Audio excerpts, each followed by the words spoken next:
Floor's yours. Okay. 2.1.5, identify the need for persistent storage. There are several types of secondary storage.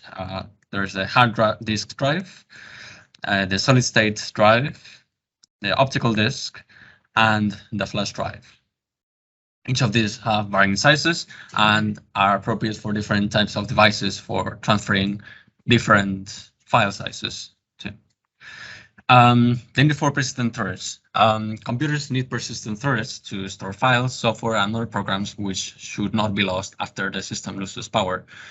For example, a GoPro camera requires a flash drive persistent storage to store photographs because a user needs to turn it off without losing the images. Another example would be a computer, which requires a hard disk to store its OS, important files for the user, applications, etc., etc. Persistent storage also has other uses like thrashing when the computer runs out of RAM in the fetch decode execute cycle and employs a persistent storage device to deploy virtual memory so that that memory can be used for the fetch decode execute cycle.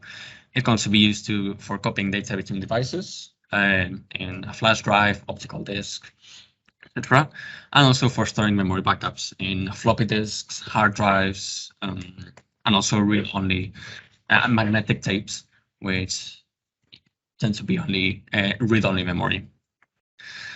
Now, this study. Ruben. Tim has made some photos in his mountain hike, and he needs to transfer them to his computer or some other medium to share with his friends. What comes as device and with which size should he use and why? The USB drive, about 60 megs. That should be reasonable. And why? Because photos don't take up that much memory compared to videos, and it's also it's not a very it doesn't work.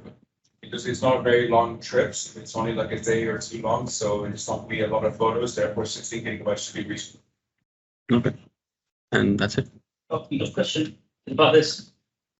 Sorry? Is it about this? No, I was just telling you that you don't need 16 for one item.